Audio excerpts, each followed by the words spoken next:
theory." "And so do I. It is precisely for that reason that we are going to Stoke Moran this day. I want to see whether the objections are fatal, or if they may be explained away. But what in the name of the devil—" The ejaculation had been drawn from my companion by the fact that our door had been suddenly dashed open, and that a huge man had framed himself in the aperture. His costume was a peculiar mixture of the professional and of the agricultural, having a black top hat, a long frock coat, and a pair of high gaiters, with a hunting crop swinging in his hand. So tall was he that his hat actually brushed the crossbar of the doorway, and his breadth seemed to span it across from side to side. A large face, seared with 1,000 wrinkles, burned yellow with the sun, and marked with every evil passion, was turned from one to the other of us, while his deep-set, bile-shot eyes, and his high, thin, fleshless nose gave him somewhat the resemblance to a fierce old bird of prey.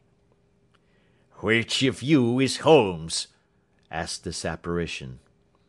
"My name, sir, but you have the advantage of me," said my companion quietly. "I am Dr. Grimesby Roylott of Stoke Moran." "Indeed, doctor," said Holmes blandly. "Pray take a seat." "I will do nothing of the kind. My stepdaughter has been here. I have traced her. What has she been saying to you?" "It is a little cold for the time of the year," said Holmes. "What has she been saying to you?" cried the old man furiously. "But I have heard that the crocuses promise well," continued my companion imperturbably.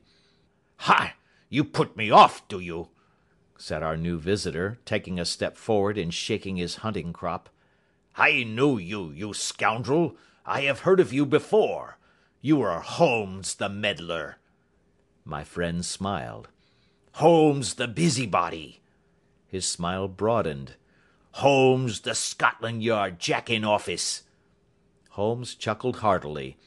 "Your conversation is most entertaining," said he. "When you go out, close the door, for there is a decided draught." "I will go when I have said my say. Don't you dare to meddle with my affairs. I know that Miss Stoner has been here. I traced her. I am a dangerous man to fall foul of. See here."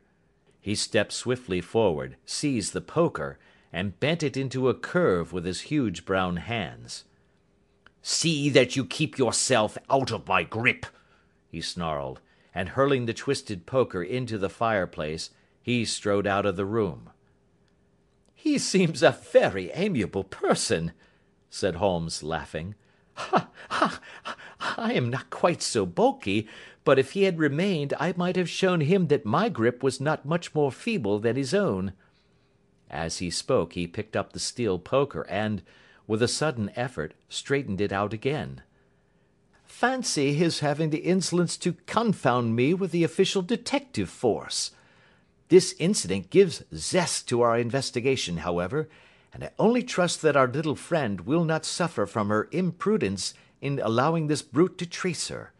And now, Watson, we shall order breakfast, and afterwards I shall walk down to Doctors' Commons, where I hope to get some data which may help us in this matter." It was nearly 1 o'clock when Sherlock Holmes returned from his excursion. He held in his hand a sheet of blue paper, scrawled over with notes and figures. "I have seen the will of the deceased wife," said he. "To determine its exact meaning I have been obliged to work out the present prices of the investments with which it is concerned. The total income, which at the time of the wife's death was little short of £1,100, is now, through the fall in agricultural prices, not more than £750. Each daughter can claim an income of £250 in case of marriage. It is evident, therefore, that if both girls had married, this beauty would have been a mere pittance, while even one of them would cripple him to a very serious extent. My morning's work has not been wasted, since it has proved that he has the very strongest motives for standing in the way of anything of the sort. And now, Watson, this is too serious for dawdling. especially as the old man is aware that we are interesting ourselves in his affairs. So if you are ready, we shall call a cab and drive to Waterloo. I should be very much obliged if you would slip your revolver into your pocket. An Ely's No. 2 is an excellent argument with gentlemen who can twist steel pokers into knots. That and a toothbrush are, I think, all that we need." At Waterloo we were fortunate in catching a train for Leatherhead, where we hired a trap at the station inn and drove for 4 or 5 miles through the lovely Surrey lanes. It was a perfect day, with a bright sun and a few fleecy clouds in the heavens. The trees and wayside hedges were just throwing out their first green shoots, and the air was full of the pleasant smell of the moist earth. To me, at least, there was a strange contrast between the sweet promise of the spring and this sinister quest upon which we were engaged. My companion sat in the front of the trap, his arms folded, his hat pulled down over his eyes, and his chin sunk upon his breast, buried in the deepest thought. Suddenly, however, he started, tapped me on the shoulder, and pointed over the meadows. "Look there," said he. A heavily timbered park stretched up in a gentle slope, thickening into a grove at the highest point. From amid the branches there jutted out the grey gables and high roof-tree of a very old mansion. "Stoke Moran?" said he. "Yes, sir, that be the house of Dr. Grimesby Roylott," remarked the driver. "There is some building going on there," said Holmes. "That is where we are going." "There's the village," said the driver, pointing to a cluster of roofs some distance to the left. "But if you want to get to the house, you'll find it shorter to get over this stile and so by the footpath over the fields. There it is, where the lady is walking."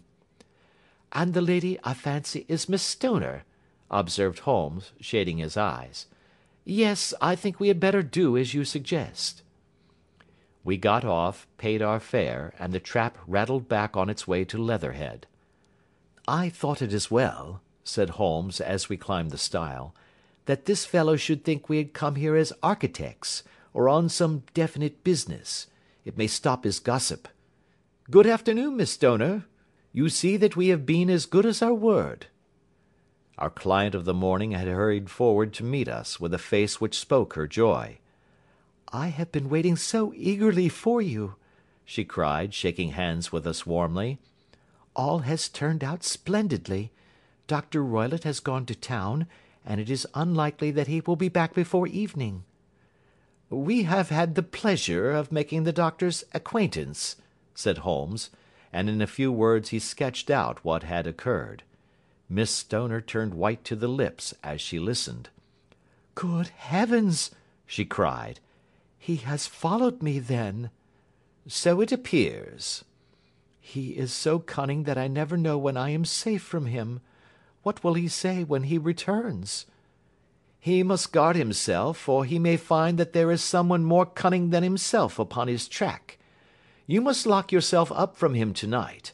If he is violent, we shall take you away to your aunt's at Harrow.